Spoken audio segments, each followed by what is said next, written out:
Brother, I'm going run a wild Hulk Hogan.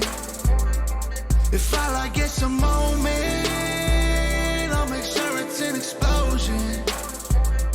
Cause lately I've been seeing stars, trying to kick out on this joy cord. But it's no holds barred, middle fingers like I'm Stone Cold. What is up, ladies and gentlemen? This is another episode of the Slapping Meat Wrestling Podcast. I'm your host, We Too Deep. Let's jump right on into it. Let's do some housekeeping real quick. Again, just, if you're watching on YouTube, subscribe to the channel, share it with everyone, like the videos, leave some comments, help us get through the algorithm. Get merchandise at slappingmeatwrestling.com. Join the Discord at the link in the description. And then the big thing that I really want to sort of promote is tomorrow. So I'm recording this on Monday. It'll go out probably sometime Monday night. Tomorrow, Tuesday, I'm going to be filming, instead of an NXT review, we're going to have a big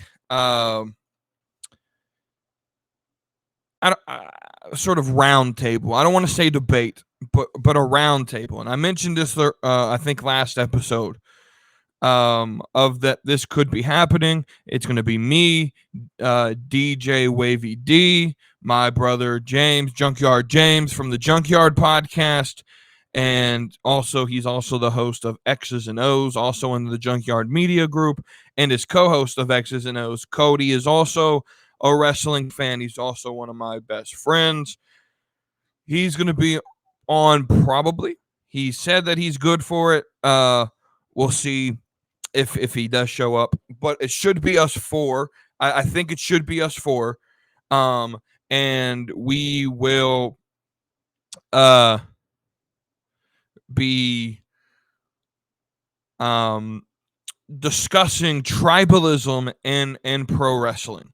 And this is something that I've wanted to talk about, but I feel like having the conversation with multiple people is a lot better than having the conversation with, just me talking and explaining my opinion on it, because my opinion's pretty simple. So my whole goal of that is to sort of just facilitate conversation and to allow conversation to happen.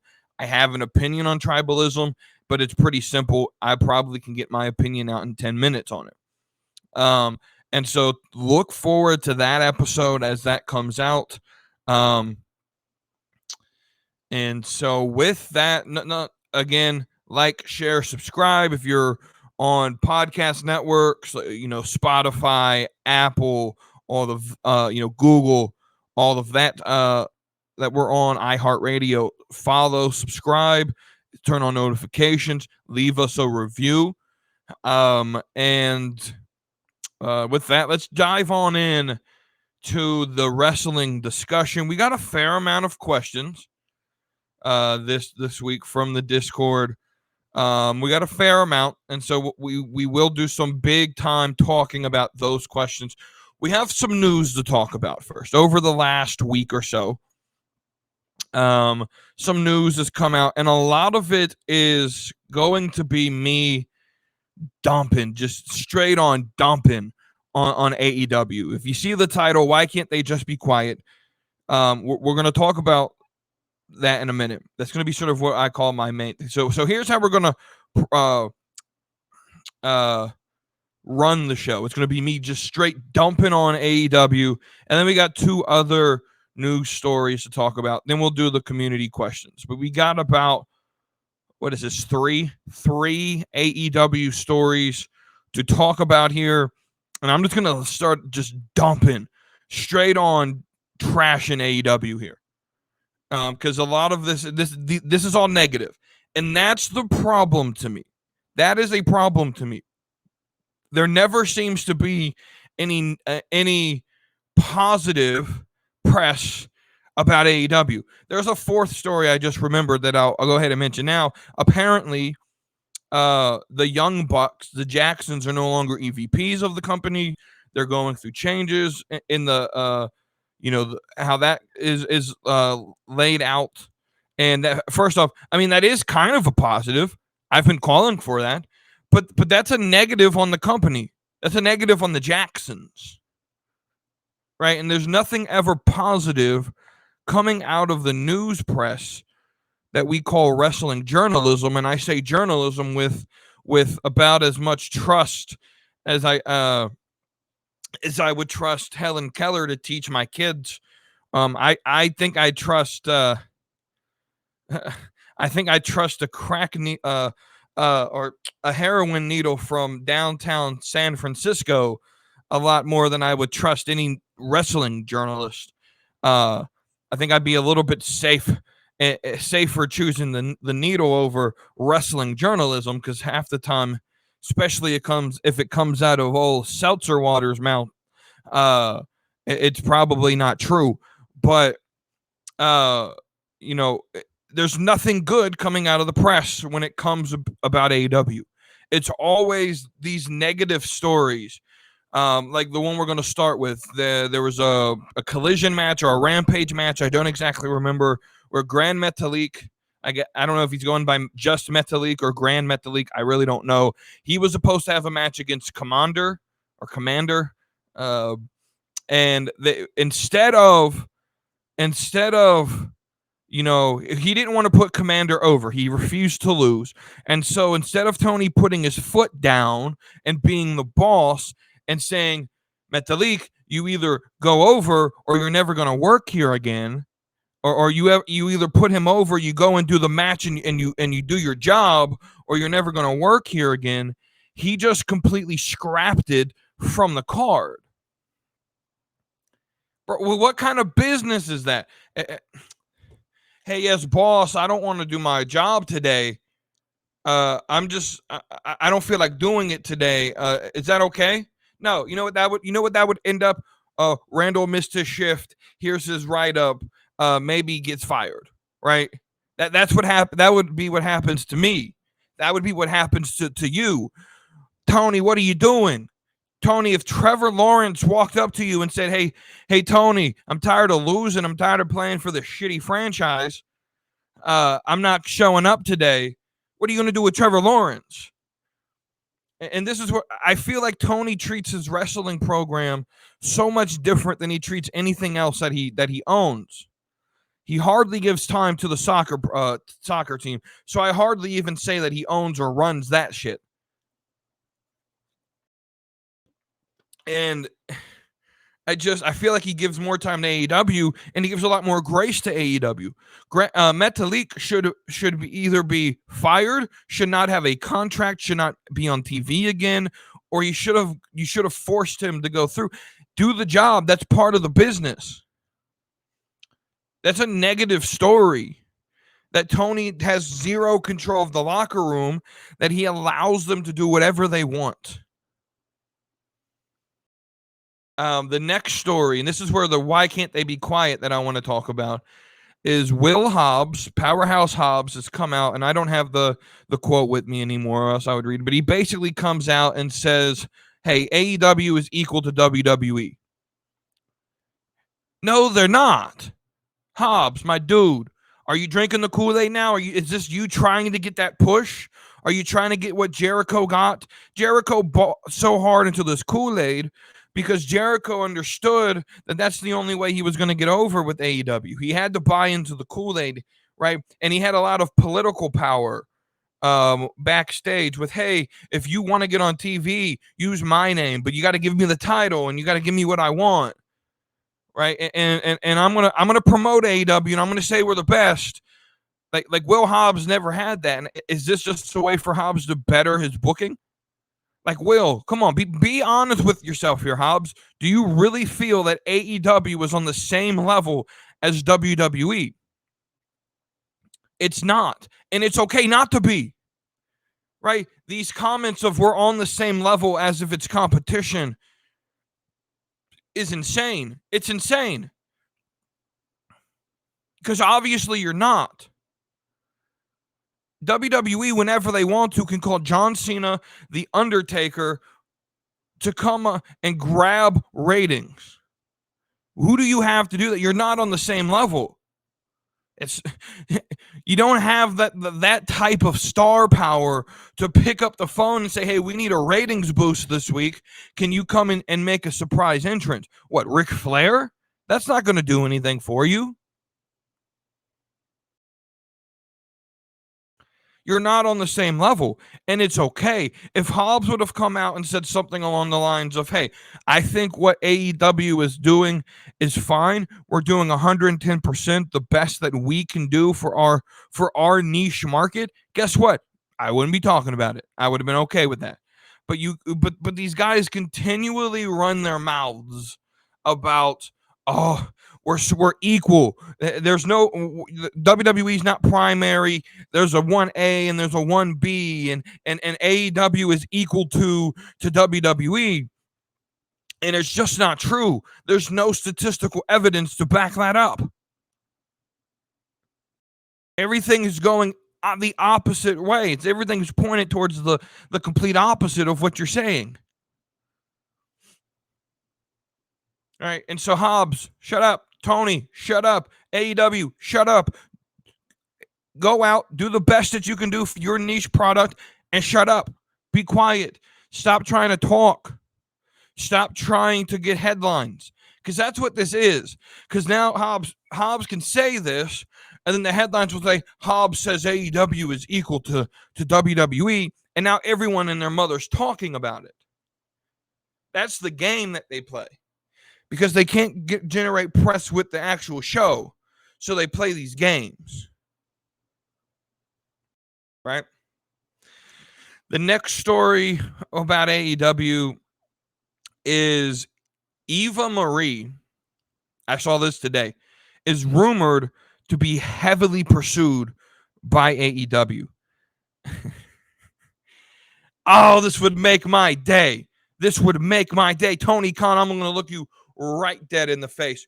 Do it. I dare you, pussy. You won't do it. You won't do it. Sign her. And while you're at it, sign Ryback and Elmo, because apparently that's all he can ever do on TikTok now is talk to Elmo. But sign her and Ryback and Goldberg. Do it. Piss off your key fan base. Piss them off. Do it, Tony. You won't do it because you don't have the fucking balls to do it. This isn't even a story of, "Oh, this is a bad signing." I like Eva Marie. I like her. I have a shirt. Her last return to WWE, I bought her shirt. She was there for like 3 weeks. I got the shirt, and then she just disappeared off of TV.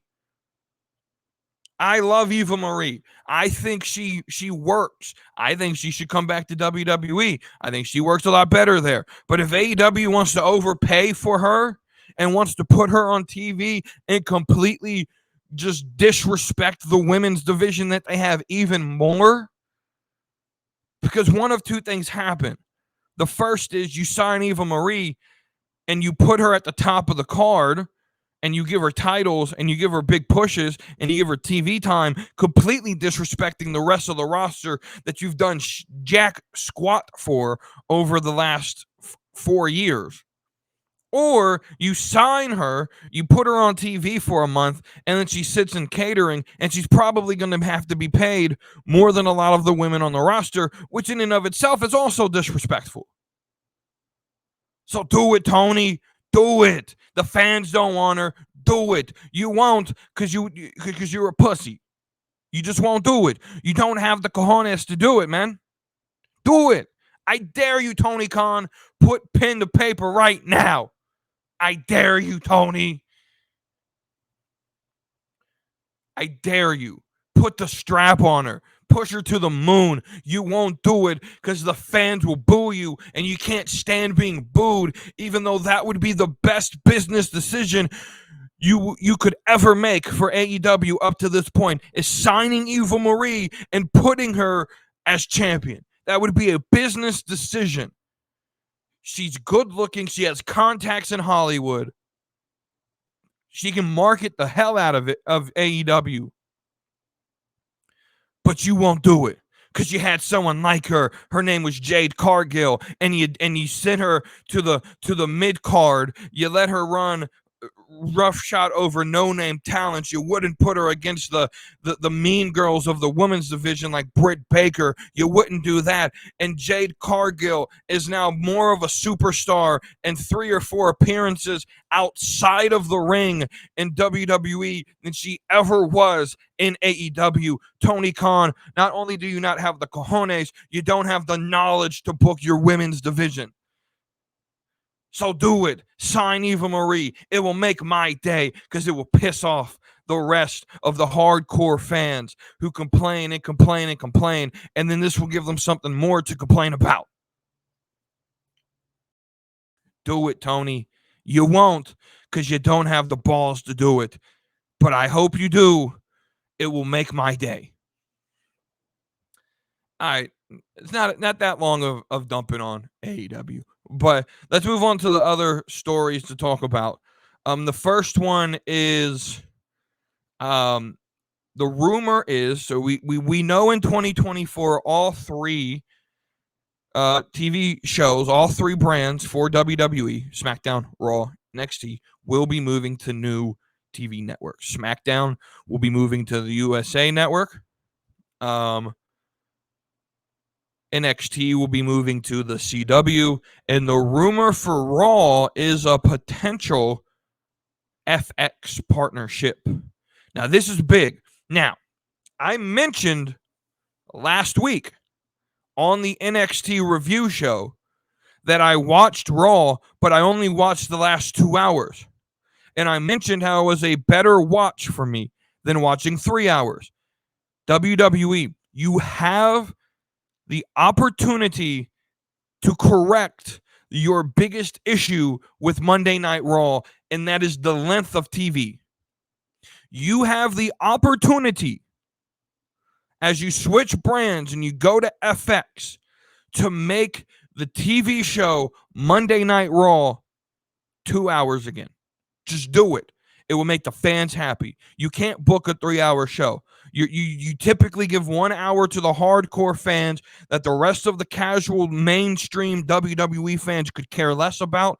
Take that away, and you have 2 good hours of wrestling. Now, you still need to please the hardcore fans, but if you give them 30 minutes and you give us an hour and a half, I think that's fair. Rather than giving them an hour and we get 2 hours and then we have to sort of suffer through.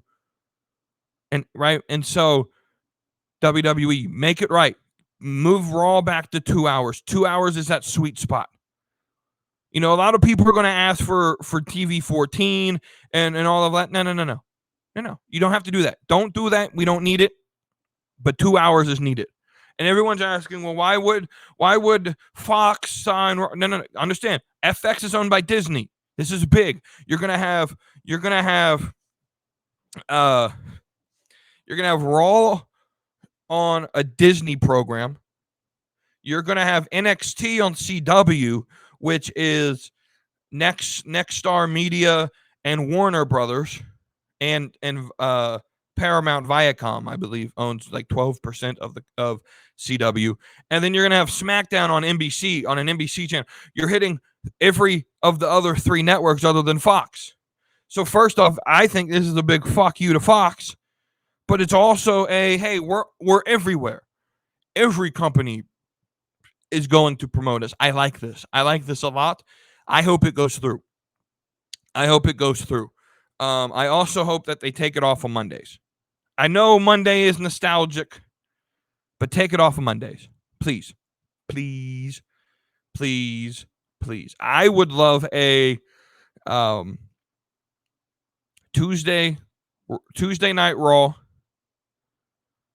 a Thursday NXT, and a Friday SmackDown. I think that works. You don't really interfere with football doing that, and I think that works. I think that works very well. Last sort of news story before we get to the community topics, questions asked by the people in the Discord, and that is Mercedes Moné, also known as Sasha Banks, formerly known as Sasha Banks. posted a video on the internet. I believe it was Instagram where it was posted first. Of, she's looking at returning. She can't wait to return, and 2024 is when she's going to return. And so the question going around the universe is, well, where's she going? Is it AEW? Is it New Japan? Is it Stardom? Is it WWE? Is it Impact? Where's Mercedes Moné going to show up at? Ladies and gentlemen, I'm going to be the one to maybe be the first one to say this. I'm going to be one of the ones here that say she's coming back. She's coming back to WWE. Now, before people start taking credit for saying this first, I've been saying this. I just haven't been saying this for like a week or two. I've been saying this for what I feel like a month. I really feel that I was the first one to mention this. I don't get the recognition because I don't have the platform. But I was one of the first ones to say this. In fact, I said this when she left. Oh, don't worry, she's coming back. Give it a year. She's coming back. And Triple H, and in grand fashion of what Triple H does, he's going to bring her back. She had her little fun time. She got hurt. All her friends, all the big stars in Japan that she wanted to bring and fight, they're now in WWE. Kyrie, Julia. I think Hunter is going to go out and sign some more big names from Japan. And Mercedes Moné, Sasha Banks will return.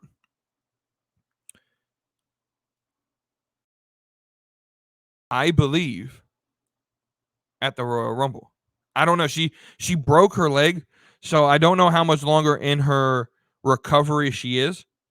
But I would assume Royal Rumble, maybe WrestleMania, will be a return date for her.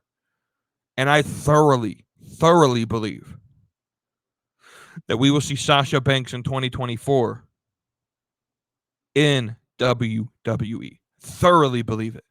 Thoroughly believe it. There's no other place to go. Where do you go? I'm sure you could run Stardom and be the top star now that all the other stars are gone. I'm sure you could go to AEW and get buried. I'm sure you could go to Impact and not be seen. I love Impact. I love TNA. You're not being seen by more than 50, 60, 70, maybe 100,000 people. You're just not being seen. She's coming to WWE. This makes the most sense. Let me know what y'all think. What do y'all think? Where is she coming? She going to AEW? I mean, I'm not saying that can't happen. I don't think it will, though. She's back for sure. I'm 100% convinced until someone can show me why I'm wrong. But my biggest issue is there's going to be a lot of people who claim, oh, we told you. No. I was the first one to say it. I was the first one to say it. And other people are going to get credit. Oh, man, you said this, and maybe you're on the right path. No, I've been on the right path. Y'all are just late. Y'all are late going on to my lane. But I'm always on this lane where I'm not always correct. But I can understand the business enough. I could have told you a year ago she was coming back. I called Cody leaving in 2019. But no one wants to give me that credit because you don't get credit for what you're not heard saying, right? But I called it. I called it in 2019 that Cody, when his initial contract was over, would jump ship. I called it. No one wants to give me the credit, though. I'm in this lane. I understand the business. I understand what Sasha Banks was doing when she left. Sasha Banks left, assumed that she could find value in the indies so that she could come back to WWE and get paid what she wants to get paid. You know what you found, though, Sasha Banks? You found that they offered you fair value, and then you got hurt, and now you got to come back from an injury. And all the top stars in Japan are in WWE. Why would you not come back? Take whatever they offer you, Sasha. There's nothing else better for you. But I've been correct a lot.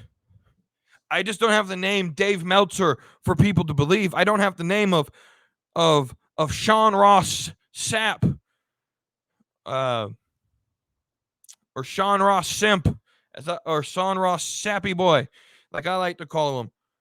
Boy, emotional as hell.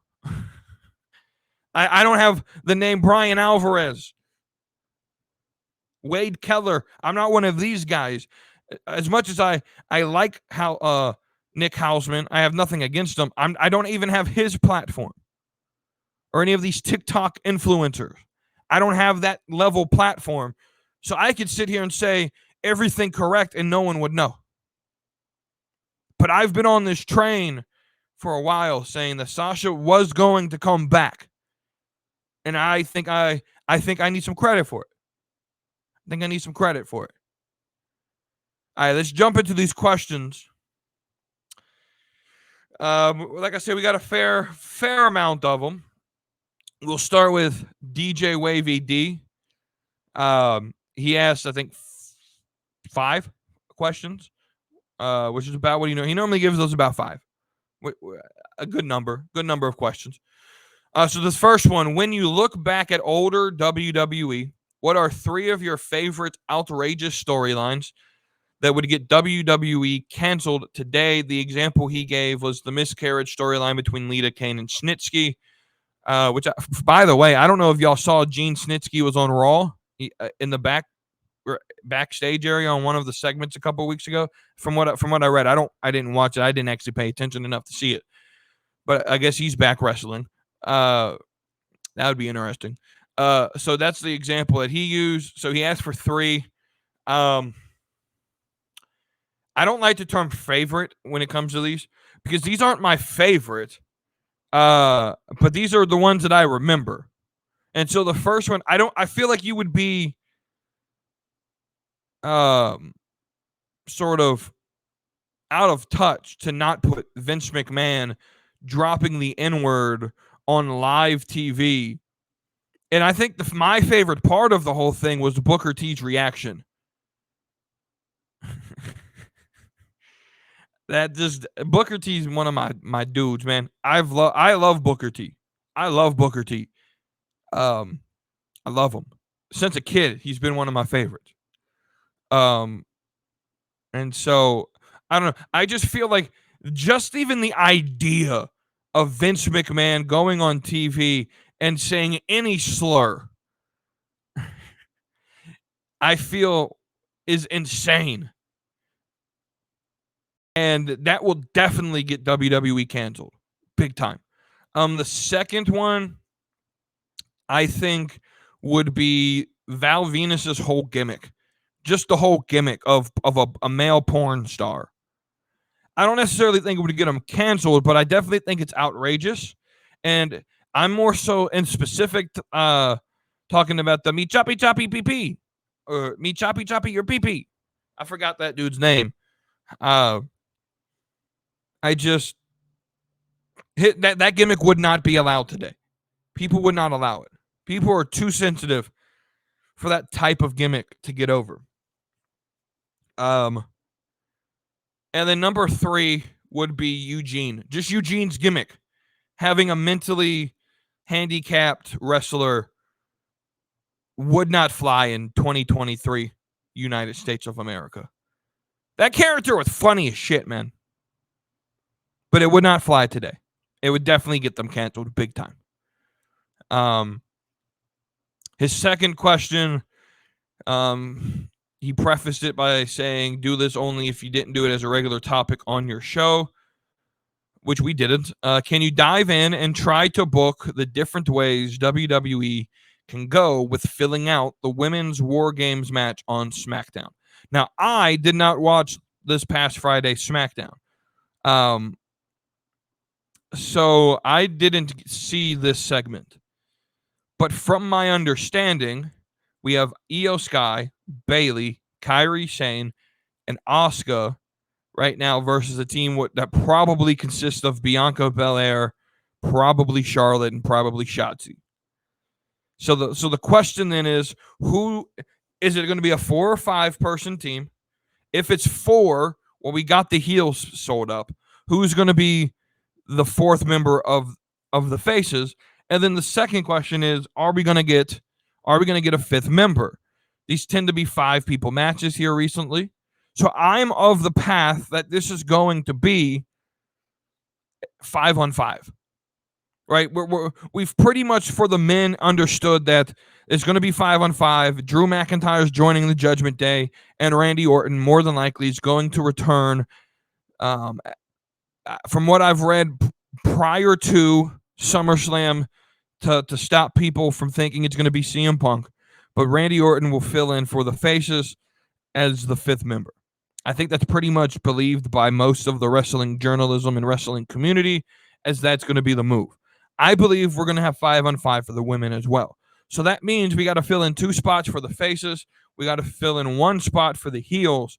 Let's do the easy part and fill in the heels. So what are some of the heels that we could put in basically to this sort of damage control faction where Dakota Kai is not there? So the easy option is Dakota Kai is healed and she can wrestle. But I don't think they're going that route because I don't think she's ready. I honestly don't think she is.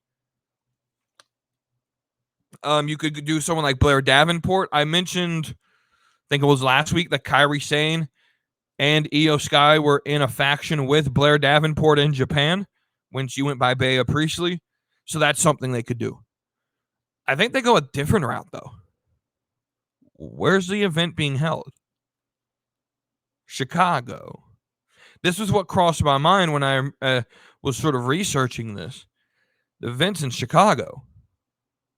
Well, there's a women's wrestler that I know from Chicago that hasn't been seen on TV, I think, since July. It would be a perfect time for her to show up. And that woman's name is Cora Jade. I think it would not be far outside of the picture to put Cora Jade in this faction. For at least for this match. I think that would be fun. I really think that would be fun. So then we go to the faces. We're probably going to get Bianca, Shotzi, and Charlotte. So the question is, who are going to be the last 2 members? But there's a lot of belief in the universe that Becky Lynch will be one of them. That makes a lot of sense if it's Becky Lynch. I think it makes a lot of sense for Becky Lynch to be on this team. The only thing that really keeps me from it is she is a Raw superstar, and everyone else in the match is going to be from SmackDown. And so I don't think that that's a big problem for Becky, to be honest with you. I can't think of anyone on the SmackDown roster that would make sense in this position. I've seen a lot of, it could be Isla Dawn and her partner, Alba Fire. I don't think that's going to be the case, but I think Becky Lynch would be a perfect person to put in this match. So then who's number 5? Well, this one I think is also very, very perfect, a very good time to put her in a match. You call up Roxanne Perez. So I think the 3 missing pieces will be Cora Jade call up, Becky Lynch, and then a call up of Roxanne Perez. There's nothing else for Roxanne to do in NXT. Roxanne fits with Cora because of the history between the two, but she also fits if it's Blair Davenport because there's history between the two of them. Maybe we could see a Gigi Dolan. She could be one. I think we might get some actual surprises, some call-ups. I think that's something that could actually happen at this event. But I'm going to stick with Cora Jade for the heels, Becky Lynch, and Roxanne Perez for the faces. He then asked number 3, I've seen a small number of rumors of Kevin Owens versus Nick Aldis at WrestleMania. Do you think this is where the suspension storyline could end up, or do we have to pump the brakes? So first off, if Kevin Owens does a storyline, I think this will be I think this will work. I would have to go back and watch SmackDown to see all of the, what led to him being suspended and all of that. But thinking long term towards WrestleMania, this makes sense. But I'm also thinking long term to the end of 2024. When Kevin Owens becomes a free agent at some point at the end of 2024, late 2024, he becomes a free agent. Now, I'm going to assume he's not signing. That's going to be my assumption. My assumption is they're going to get him to a place on TV where he's no longer on TV. What's the best way you can do that? Let's do a year-long storyline between Kevin Owens and the authority figures of WWE, where he has a match, let's say at Survivor Series next year, or at Crown Jewel next year, or some big event. Kevin Owens can have like this match, after a year-long feud of him fighting back the authority. There's a match where if you lose, you get fired, and he loses that match, and sort of build this year-long story of the goodbye of Kevin Owens. There's no reason for him to stay here. Kevin, go join your friends at AEW. It's where I know you want to be there, Kevin. I know you want to be there. You made your money with this last 2-year contract. Go to AEW. Do it, Kevin. Do it. And so that's what I think should happen. And so Kevin Owens versus Aldis at WrestleMania. I don't know if we should do it that soon, but I could even see an Aldis Owens feud that lasts months, where WrestleMania may be the first match of it. And we can move further on down the line with that, right? His fourth question, I think this new AL Sky faction is really cool, but they definitely seem like they are going to suffer from the language barrier. One reason why Bayley was so great for Damage Control was because she could talk. If they kick out Bayley, who could they replace her with that has the star power to be the voice of the group, but not overshadow Io as the title holder? Now, the answer to this question is I don't think there's anyone who fits this criteria. I don't think there's anyone that has enough star power to mean a lot to the faction, but also not too much star power where they overshadow the rest of the group. I think a Cora Jade addition to this faction where maybe she could be the mouthpiece would work. Maybe it could be a story where Dakota Kai takes over the ranks. I think that would be something that would be cool. Again, if Blair Davenport joins, she can talk. But I also think if they book this right, similar to the way Shinsuke does his promos, where their vignettes are not really in the arena or in the ring, they're sort of video packages with American subtitles, I'm fine with that. With like the English subtitles, I think they could do that. And I don't think they would need a mouthpiece. I think that would be fun. And so I think it all comes down to how they book it. But you have some names. I think Dakota Kai could do it. I think Cora Jade, Blair Davenport. I think you could put some people in there that will definitely work out very well. Very well. And then his last question, would you rather take a 1v1 intimate session with Tiffany Stratton or 1v2 intimate with Cora Jade and Asuka, but they're 10 years older?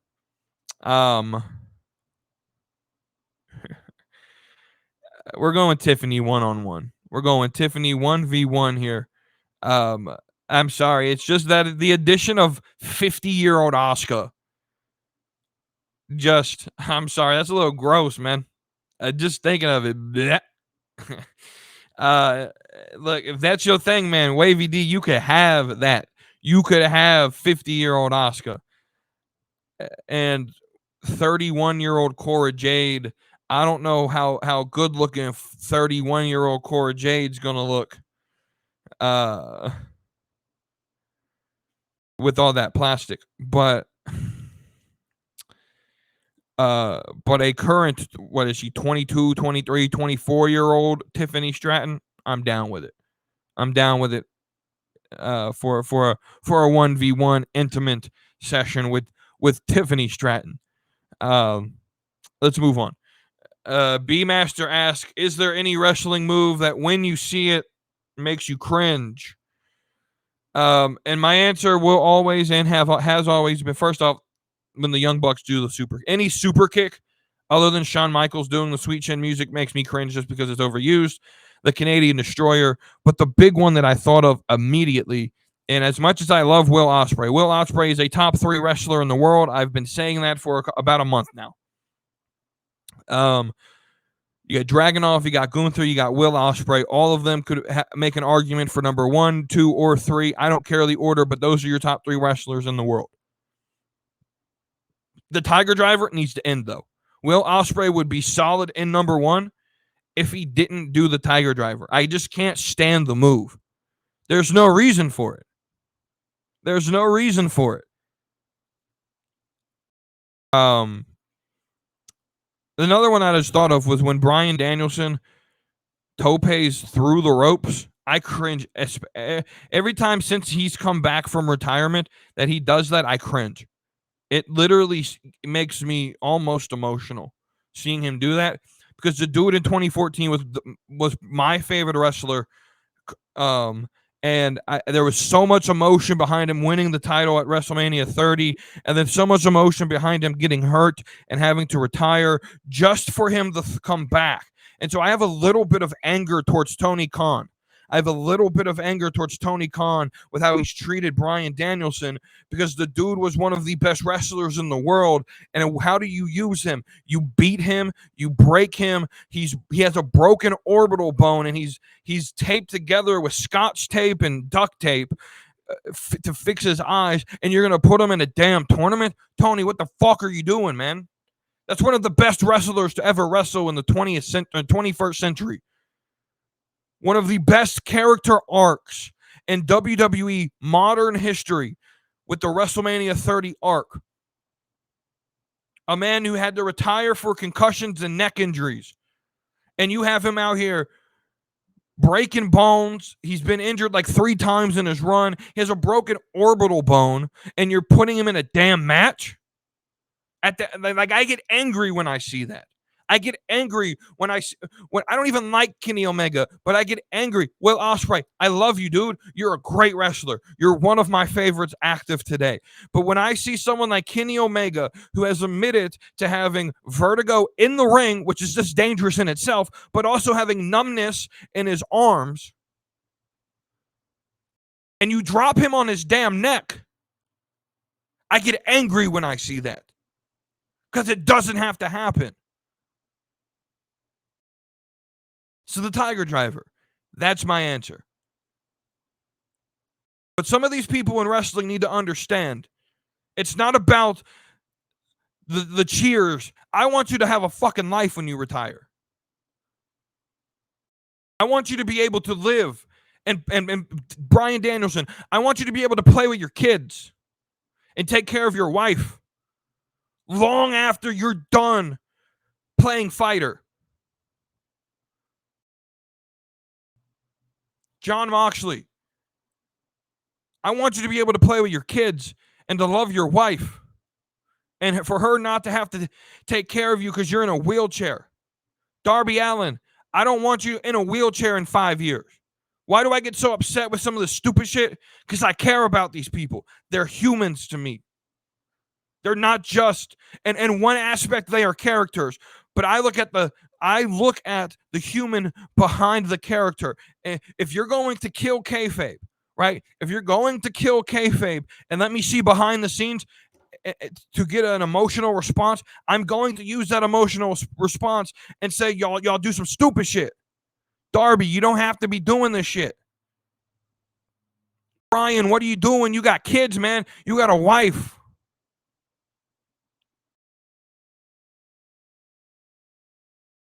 Go go and think about long after your in-ring career is over. I don't think wrestlers think about that because they want the applause. And I get it. But I think it's stupid. I think there's a lot more things that matter than wrestling. All right. Then the last person to ask questions was the Witters. First one he asked is, knowing Ric Flair signed a multiple year contract with AEW and knowing that Sting is done in March, let's say they wanted to build a new Evolution. Who would you pick to be the Triple H of the group? Who would be the Randy Orton? And who would be the Batista? I don't know why this answer came to me so quickly when I first saw this question, but this just made complete fucking sense to me. The Triple H of the group would be MJF. The sort of, who was Triple H when he first started? Right? Hunter Hearst Helmsley, when he first started, was a sort of aristocrat, rich, snotty young lad, right? Sort of the Northeast pretty boy. That he reminds me a lot of MJF. So MJF would be the Triple H of the group. Who would be the Randy Orton? Well, Randy Orton, when he joined Evolution, was like the young. Now he was the multi-generational wrestler. I don't think they have any of those. And Brock Anderson's gone. Pillman's gone. I don't think they have any second, third generation superstars that are young that could play the Randy Orton of this group. So I went with the next best thing, which I think is the young superstar in the making of Ricky Starks. And then who would be the Batista? Like, what was Batista? Dude was just a beast. Wardlow. This makes sense. So you would have an Evolution type group where I would assume your idea of Ric Flair would play Ric Flair, and then you have MJF, Ricky Starks, and Wardlow. I think that would fucking work. I think that's magic.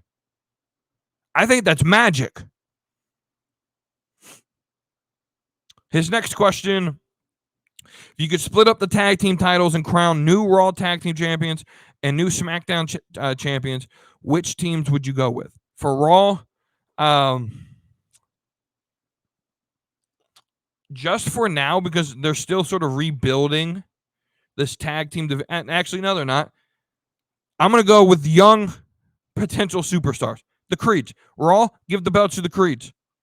SmackDown, give the belts to Waller and Theory. There you go. That one was easy. I completely forgot the Creeds were on Raw. Give the belts to the Creeds. Give the belts to Waller and Austin Theory. You can build around the future of your tag team division. I think Waller is in his 30s, but even still, you got a bunch of people in their 20s in that grouping that you could build a really good tag division for. And so that's what I would do with that. And the last community question, we'll end it. Thoughts on the Bunny getting fired and or released and or not signing. And so I don't know the situation. I don't know if she was fired. I don't know if she didn't sign. What I do know is the Butcher, the Blade, and the Bunny, from my understanding, have been removed from the roster and are no longer AEW superstars. Now, so I'm not going to answer. So I'll give my question, because the question is sort of like, what do you think about her having an OnlyFans? I don't care. I don't care about the OnlyFans part of this. Do whatever you want to do. I'm not going to buy it. You're attractive, but I'm not going to buy it. Here's what I think should happen, though. WWE. You have an interesting decision to make, because the Bunny is very talented. The Butcher and the Blade, they're all right. But I think you could go to the Butcher and the Blade and create a Schism-esque team with them, the Bunny, and Joe Gacy.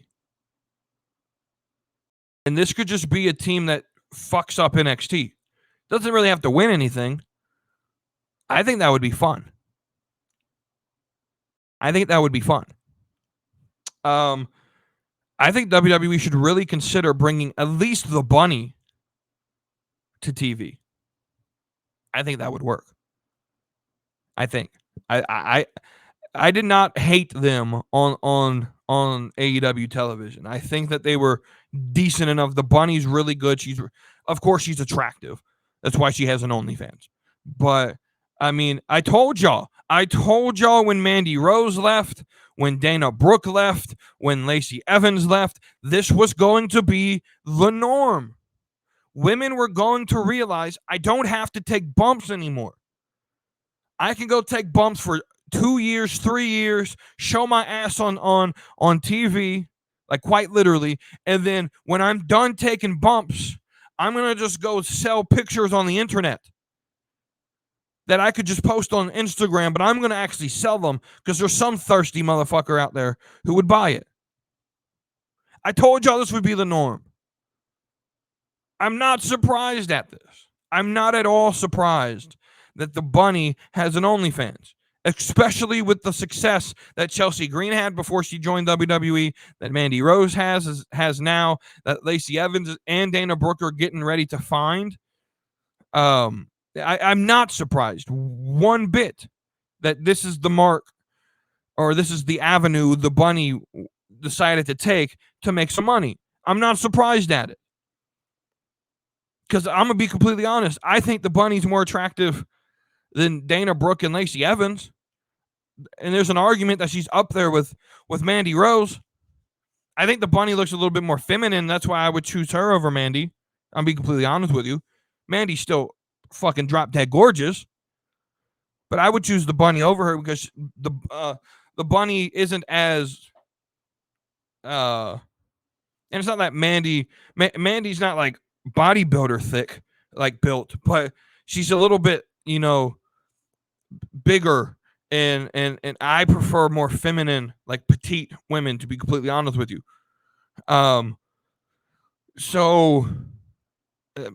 But I'm not surprised at it. I'm just not surprised. I'm not surprised at it. It doesn't blow my mind to think that this is what happened. So yeah, I don't really know what else to say there. With that being said, though, thank y'all for watching another episode. Let me know, of course, let's have some discussion on this topic. Look forward to the episode with me, Wavy D, Junkyard James, and Cody. We should be recording that tomorrow. I look forward to that on the YouTube page, as well as the podcast audio sites, Spotify, Apple, and all of that. Thank y'all for watching. Again, like, share, subscribe, leave a review, leave a comment. Join the Discord, slappingmeatwrestling.com for your merch. Thank y'all again for watching or listening. I'll see y'all in the next episode. Brother, I'm going run a wild Hulk Hogan. If all I get some moment, I'll make sure it's an explosion. Cause lately I've been seeing stars, trying to kick out of this jaw cord. But it's no holds